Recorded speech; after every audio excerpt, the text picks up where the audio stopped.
Ya, bueno, vamos a iniciar la última sesión del seminario, donde invitamos a nuestros investigadores internacionales a que hagan un breve comentario de lo vivido, de lo reflexionado, conversado, discutido durante este día y medio. Muy cortito, máximo 10 minutos, menos, quizás porque a las 12 tenemos el lanzamiento del centro en la Sala Colorada, que es en el primer piso de aquí mismo, así que estamos cerquita, pero queremos terminar a 11:30, un poquito nos podemos pasar para irnos con calma para allá. Entonces vamos a iniciar vamos a hacer el mismo orden de las presentaciones, ¿ya? Para continuar la línea. Entonces primero le vamos a pedir a Marama, por favor, un breve síntesis o comentario a partir de lo discutido en estos 2 días. Oh my God. Okay. I like to couch this firstly for you, because you know this is my first time to Chile, my first time to South America, and coming here, coming from New Zealand, from a place where we have bilingual and bicultural policies, which are just a part of the way the nation is. It's quite an eye-opener to come to this country and see that the situation power-wise and history-wise is very different to what I'm used to. But you also have to understand that the country that I'm from, we are an island in the middle of the sea. And in order to come to our country, you actually have to enter through customs, you know, and the country selects who it wants. I mean, we only have 4 million people, so we are selecting people usually that have a lot of money in their banks. The population has large numbers of Māori. 17% of New Zealand is made up of Māori. We have actually Māori representation in Parliament, which is guaranteed to us. And so what I'm trying to say is that we are not a poorest country, when I'm not poor, but I mean poorest, is you cannot enter New Zealand like you can here. You know, you are land, you can go anywhere. And the language in New Zealand, we have 2 languages. We have Māori language and English language, which are both national languages. So you're dealing with a very different place that has Indigenous people. My understanding of Indigenous in New Zealand is quite different to the way indigeneity and Indigenous is talked about here. And I think the complexity and the different history that we have also makes us a unique situation.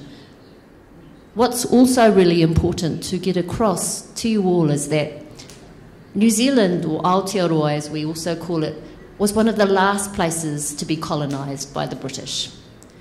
And perhaps the means by which we were colonised, even though I'm from a tribe where we did lose, 1.2 million acres of land, or had 1.2 million acres of land taken from us, the process of that confiscation was not violent.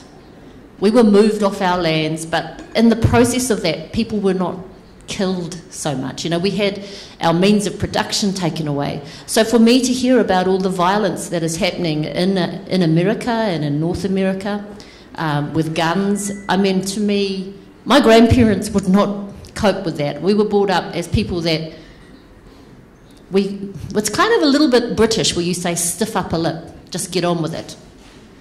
And that's pretty much what we've done in the community that I'm from. We had our land taken from us, but we've kept our dignity and we've just got on with it. And I liked Luis's discussion yesterday. I liked the fact that he spoke out against violence, because violence does not help you get rights. And I mean, it's easy for me to say when I come from peaceful New Zealand, where the relationships between Māori and non-Māori are generally quite good. But also in that mix, I also need to say to you that Māori and Pākehā New Zealanders, who are British New Zealanders, are not the only New Zealanders in the country. We do have a lot of Chinese immigrants, and when I say that, I mean we have in our country third or fourth generation Chinese people. Now this is the trick in New Zealand, and this is where it gets a little bit difficult, because those people are never seen. They have power because they have money, but the way the power politics and the ethnicity thing plays out in New Zealand is that Māori get recognised by the state, Pākehā New Zealanders get recognised by the state, but we have other very small groups of people who have contributed a lot to the New Zealand identity and economy, but they're just not seen. And those not seen people, I think I can understand how some groups in this country feel about not being seen, not being heard, not being recognised by the state, because I have friends like that in New Zealand, but they're not Indigenous people, they're actually Chinese people, New Zealand-born Chinese people. And so I have real empathy, and I understand in that sense. I did my PhD fieldwork some years ago, but I did it in Canada, in Montreal, and I also heard one of my peers on this panel talk about the multiculturalism of Canada, you know, this place where multiculturalism thrives, and it was great. Now, for me, going to Canada and doing my research in Montreal, where it's supposed to be this lovely melting pot of people and cultures, but I did my PhD research with Mohawk Indians, and that was quite a different experience. So you've got Mohawk Indians who refuse to speak French, who refuse to actually deal with the Quebecois. You have this place where French is supposed to be so important, but you have, you know, Anglophones and Francophones, and so the big deal there is about who's got more power. And in this war over which language is more important, because language is what the identity is all about there, you have a whole lot of policies that are created by their state there, the state government, which denies a lot of Indigenous people the opportunity to speak their own languages, because the French words have to be 2 centimetres bigger than any other words. So Mohawk people reject French, they use English, basically just to get on the nerves of the French, I think. But then, and then you have like Indian communities, Mohawk, Huron, Abenaki, who are not even seen. They are so small, and part of that is because of the numbers as well. What I'm trying to say here is that I come from a bilingual, bicultural nation. Things are not perfect, but it's the tolerance that we have for one another, and it's the discussions and the debates, and it's also really important, the respect element. And I mean, I can say this because I learnt it from my grandparents. I come from a people that had nothing, but what we always had, even though we had nothing, is we had our dignity, and we had humility, and some of the very interesting conversations that we've had here using big words, multiculturalism, interculturalism, transculturalism, these are all just words. They're just words, they're concepts that we use as academics. You know, we try and explain the world using these flash concepts. That's a New Zealand word, flash. Abstract. But they are just words. And those words actually exclude a lot of people from the conversation. So I think when we're using these very, you know, flash academic words, we have to remember that the whole point of us is to have inclusion, not to exclude. And I think there are many different ways of being Indigenous. I think multiculturalism in New Zealand is difficult. We have a reputation as being bicultural, and we're learning to deal with this notion of multiculturalism. So there are many different ways of being multicultural. And I think that you have to sort out your problems, if you think they're problems, or perhaps not use the word problem, challenge your challenges. But I would always say that respect one another, inclusion, discussion, nice forums like this where we can come together and talk openly and generate good feeling amongst your students. I don't have anything really profound to say to you, but the histories that we have all experienced define the way we are. And the thing about history is that you're supposed to learn from history. And I think that I've learned a lot today. I don't want to be one of the soft speakers here. I'm not as flash as these, but these guys are all older than me. I'm much younger. So I think I'll finish on that. You get the feeling, you get what I'm trying to say is that I don't have the answers, but I do have empathy, and I want to come back again and learn more, and I can take what I learned from here and go home. But it's been a real pleasure there. Nothing profound.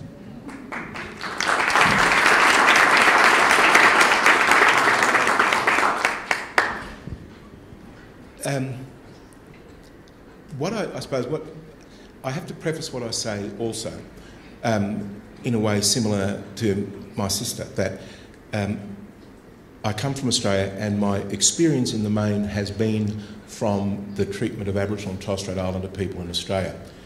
I've had experience in Canada, in the west of Canada, for about 18 months living and working there, and have had contact with Indigenous people around the world in other fora. But from my perspective, I've heard a number of conversations over the last day and a half, but they have not dissuaded me from the view that context matters, that culture matters, that constitutive and instrumental perspectives matter, and that the intercultural space has to include consideration of both of those things. There has to be, there has to be, I am not embarrassed by saying I don't have the answers, because I think my job as an academic is also to be able to say exactly that. I don't have the answers, we need to find out more. So one of the things that has stuck with me after listening to so many fine presentations from colleagues and the discussions that have followed is that what is important is not for us to lose the opportunity for further international research which crosses the traditional axis of alignment, so that rather than have research only occurring in South America and comparing interests in South America, we need to understand the impacts of colonisation and the intercultural space as it might relate in New Zealand, in Australia, in China, in other places, so that we can't enrich the overall understanding. So the thing that I think I've come away from is a reaffirmation, I think, from my own perspective, that culture, context, instrumental and constitutive values matter. But I think, as a good researcher, it's always to say, but we need more research. The quality of that research should, though, have a very quickly move to undertake comparative studies between countries that aren't normally talking to each other. I also, just by way of context, just to say that multiculturality in Australia has a particular connotation. It is used in a way to describe other cultures who come to Australia, not to describe Indigenous people in Australia. So when we talk about ethnic communities or multicultural communities, in Australia that doesn't include us. We are Aboriginal and Torres Strait Islander communities, and there is a very strong separation between those two dimensions. So the concluding remark would be more research, but research in an international context that brings people who are different together to talk through the instances. And I'd also like just to say that I agree on the question of violence. Louise, I think, was reminded me that most violence at home occurs between our people, not against people outside of our community. So violence can be a really complex question, but I think it was very worthwhile mentioning. Thank you. Thank you.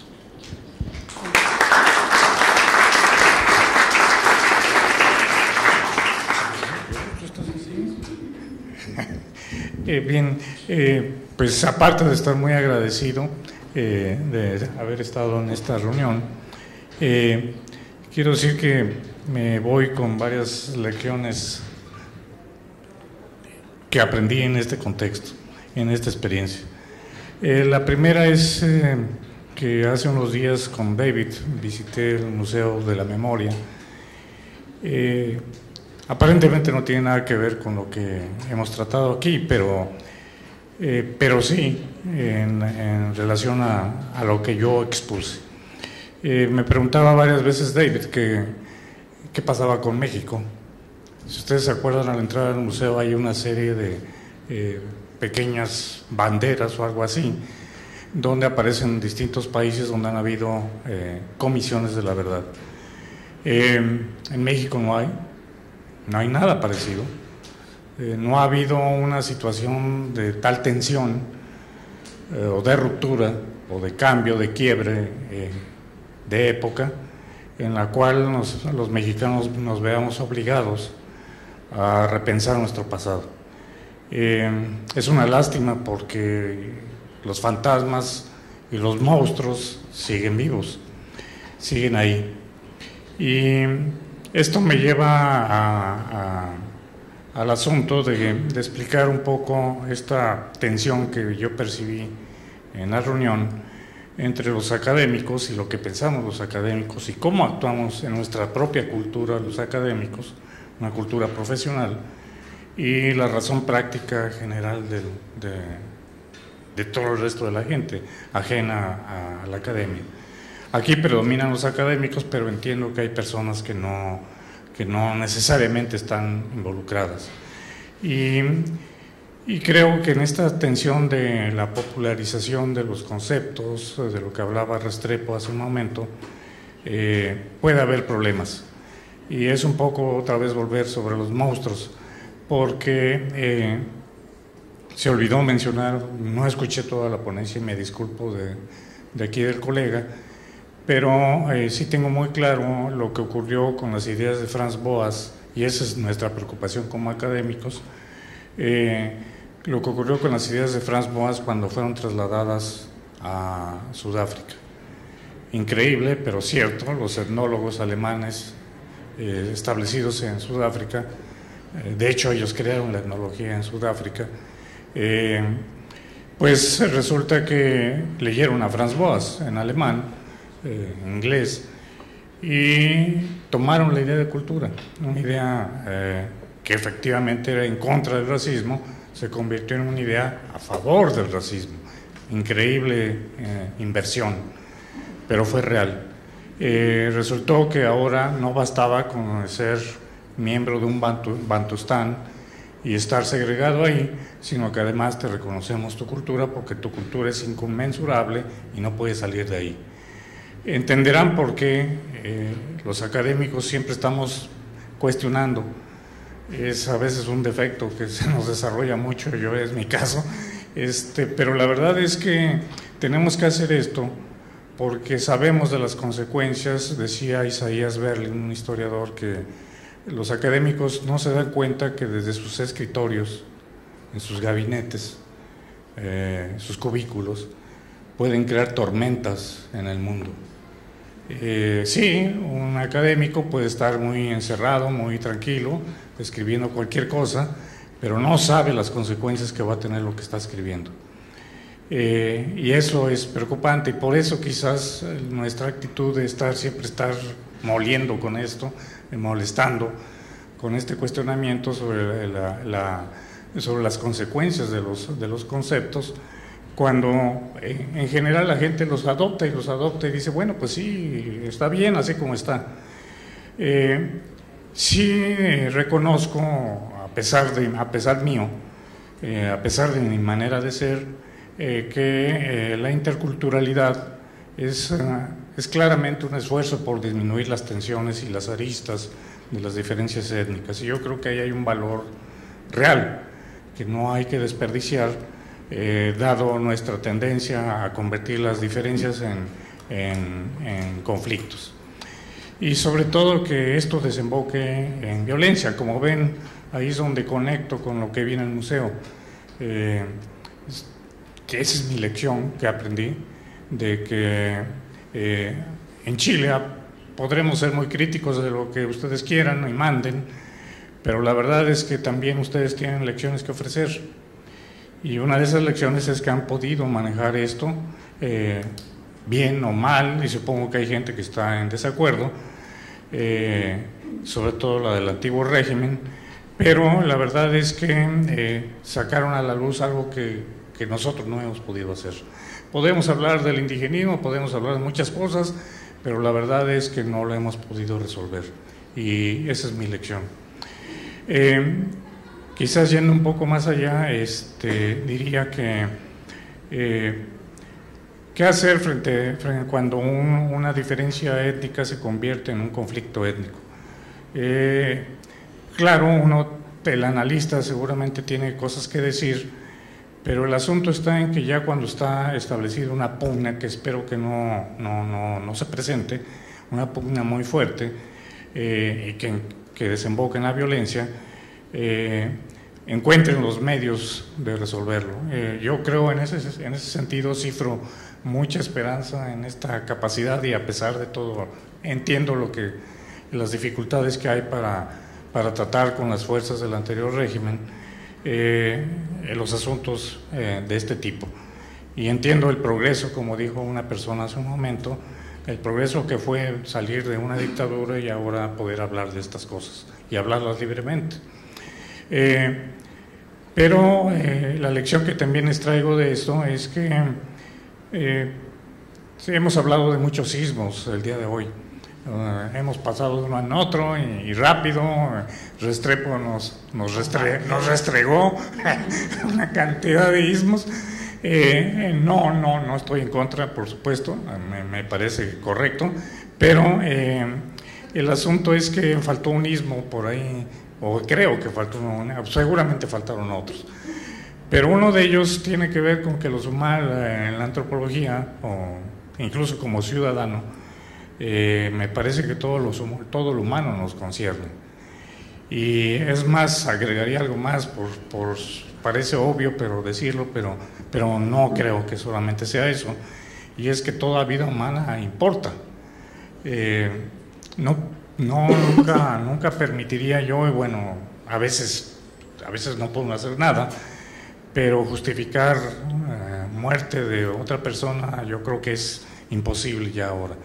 Y pues es un ismo, es simplemente humanismo.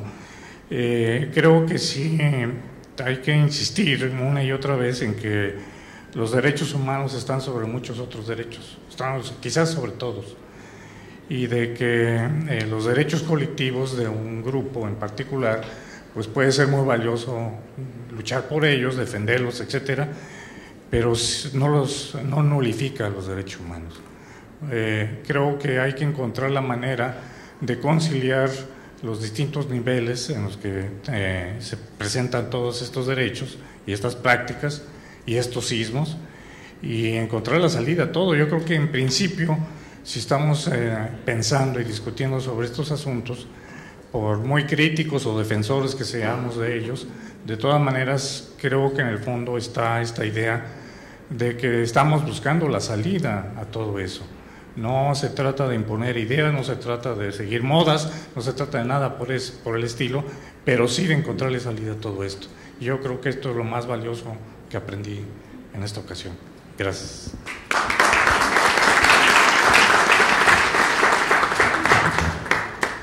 Bueno, no sé si hay mucho más que añadir. Después de escuchar a Eduardo esta mañana, decidí que voy a volver, si alguna vez estuve, o voy a avanzar al marxismo, porque... Espero que sea Gramsci y no Stalin. Espero que sea Gramsci y no Stalin. Bueno, es otro, dice que espera que sea Gramsci y no Stalin. Digo eso un poco como una broma, pero uno se pregunta a veces si no, y esa lista que él nos recorrió, esa revisión tan brillante que hizo, muestra que tal vez estamos como demasiado enamorados de la hiperteorización que afecta algunas ciencias sociales y a los estudios culturales. O sea, cuando digo estudios culturales, quiero decir esta especie de disciplina que ha surgido de Cultural Studies, ¿no? Que es casi una tribu, sin duda, entonces es una disciplina. Pero creo que en eso estamos, la profesionalización de la vida académica lleva a eso. Lo que he aprendido aquí, bueno, el caso de Nueva Zelanda y de Australia, los dos casos creo que merecen mucho la pena estudiar, y tal vez sobre todo la de Nueva Zelanda, que es poco conocida y tiene no es fácil de resumir con los supuestos que uno utiliza en América Latina o aún en Europa, ¿no? Que por ejemplo tienen un sistema de representación proporcional entre los maorí y los no maorí. Entonces, si 5% de los votantes optan por votar como maorí, entonces reciben 5% de los escaños. Si son 10, reciben 10%. O sea, es una otra versión de la representación proporcional. Pero en general el caso es muy, muy interesante, ¿no? El tema que tal vez estaba un poco ausente, curiosamente, era el tema del género. Pero el tema del género incomoda un poco en la discusión sobre cuestiones interculturales porque a veces se nota o se observa que la defensa del patrimonio, la tradición, la identidad lleva a defender a prácticas frente al género que no son precisamente compatibles con ideas básicas de derechos humanos, ¿no? Y ese tema hay que tenerlo en cuenta. Es un tema que actúa como un buen control, tal vez, ¿no? Creo que tal vez estamos en un punto de inflexión en este campo de ideas, porque por lo que escuchamos de Luis, de Eduardo, el caso de Nueva Zelanda, lo que yo llamaría el multiculturalismo duro, tal vez ha pasado un poco su punto álgido. ¿Cómo se llama el argentino? No Mignone, Mignolo, sí. ¿Tal vez les suena Mignolo?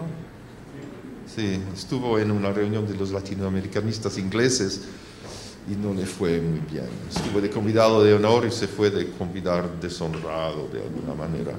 Because, dicho en inglés, he made something of a fool of himself. O sea, pero eso, bueno, es un momento, pero creo que tal vez estamos volviendo. Ahora, claro, como siempre, hay que tener cuidado, porque por mucho que uno cuestiona analíticamente la identity politics, la política de la identidad, por varios motivos, lo que observamos al mismo tiempo es que motiva muy fuertemente a contingentes importantes de la población. A veces los subalternos, los oprimidos, que encuentran o cuyos dirigentes encuentran allí el lenguaje de la disidencia, de la protesta, ¿no? Y a la diferencia del lenguaje que vimos en el museo, por ejemplo, o algunos de ustedes habrán visto anoche en la televisión. Pero no es solo entre los oprimidos. Nosotros en Europa tenemos un fuerte problema ahora, ¿no? Con esta crisis que sigue sacudiendo a las estructuras sociales de estos países. ¿Qué es lo que surge, ¿no? Surge la extrema derecha, ¿no? En Francia tienen 20% el Frente Nacional, y esa mujer que dirige el Frente Nacional es una mujer muy hábil y dice cosas que en Inglaterra no se podría simplemente decir, ¿no? Pero por eso en Francia, el capital mundial del universalismo, se puede. Y Entonces, y es eso, y en Inglaterra también no sé si el miedo o la paranoia frente a la inmigración es lo que más gana votos, ¿no? Los que más hay explicaciones por eso, el envejecimiento del electorado, en fin, pero es muy preocupante esto. Y bueno, lo que dijo de Australia es interesante, que el multiculturalismo tiene que ver no con los aborígenes o con las poblaciones, ya basta, ¿no? Sino con las varias olas de inmigración que ha habido en Europa. Multiculturalismo quiere decir una sola cosa, el Islam. No tiene que ver con asiáticos, no tiene que ver con hindúes, es el Islam, ¿no? Y entonces, si bien analíticamente yo tengo muchos problemas con algunos enfoques multiculturales, el problema sigue vigente. Gracias.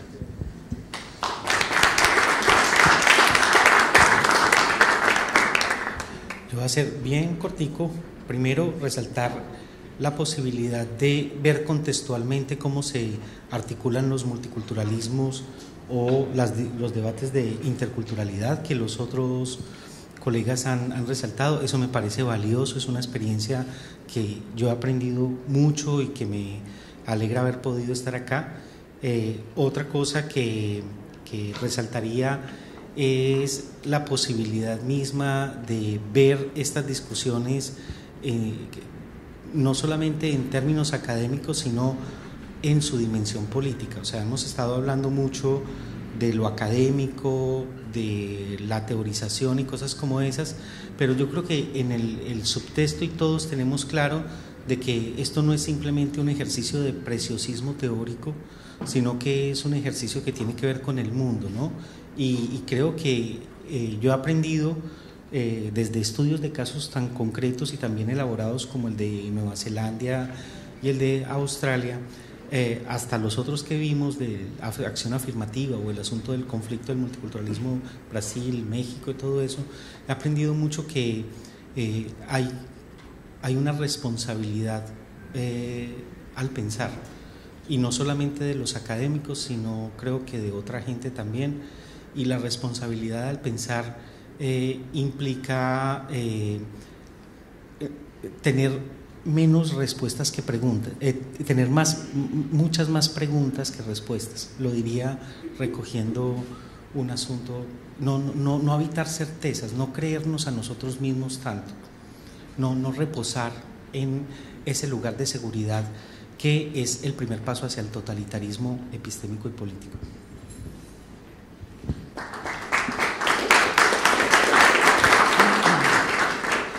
Muchas gracias por los comentarios.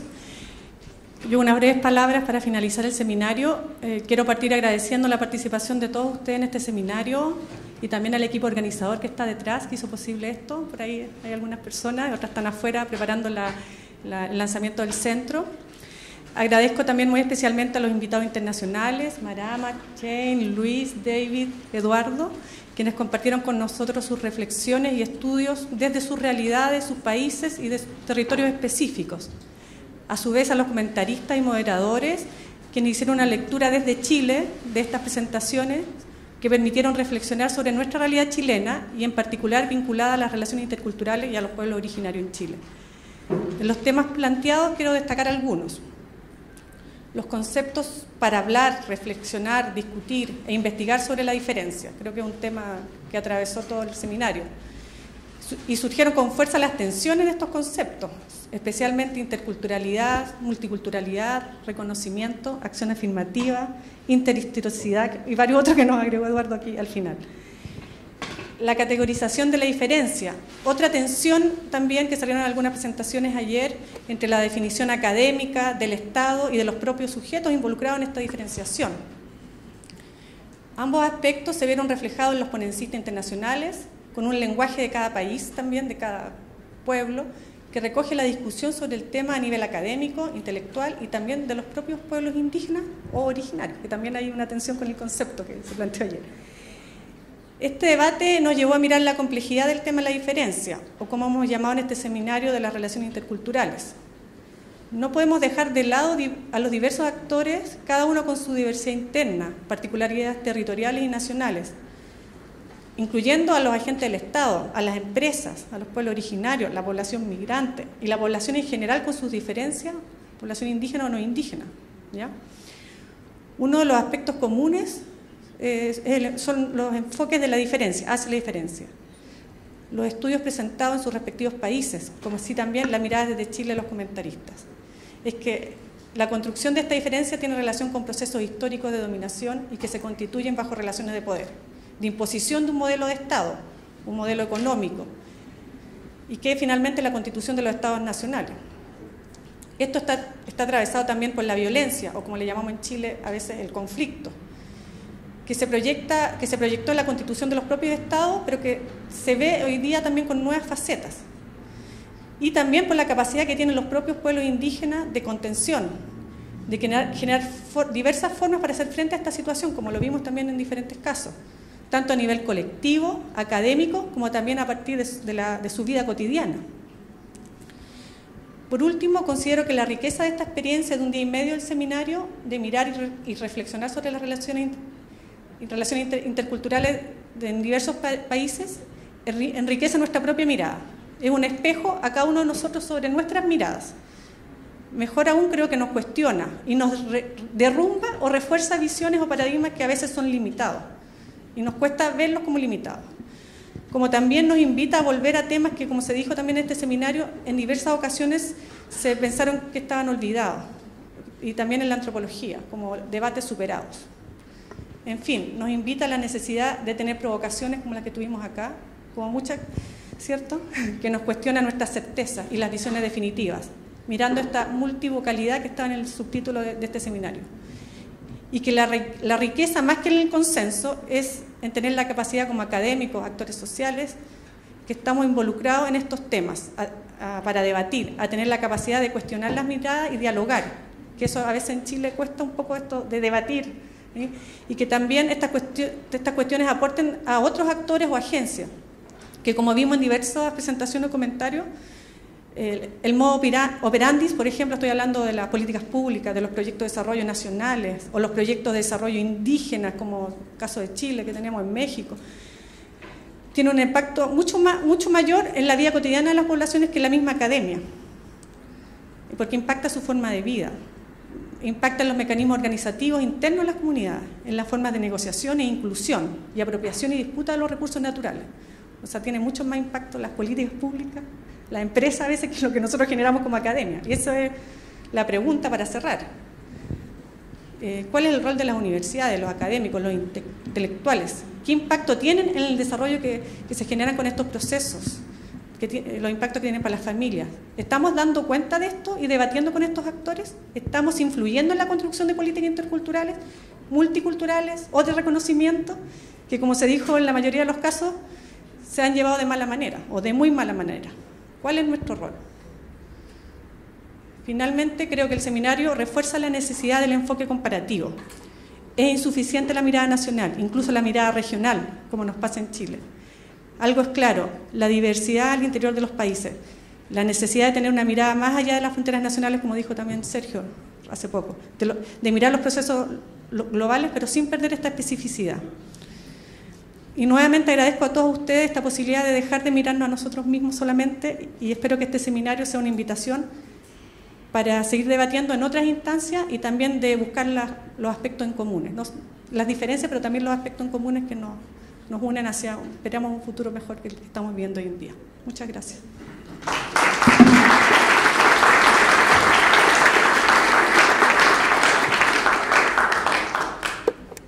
Bueno, y para cerrar vamos a dar unos regalos a nuestros invitados internacionales.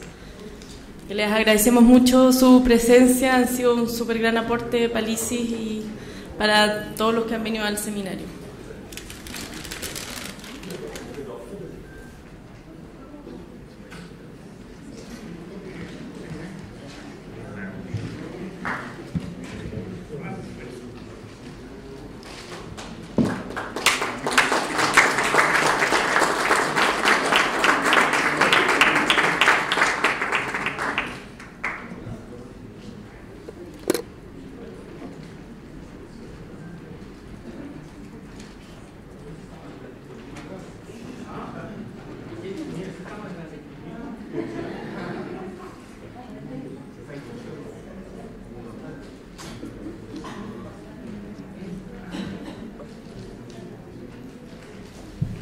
Bueno, damos por terminado el seminario y están todos súper invitados a la inauguración del centro que va a ser en la Sala Colorado.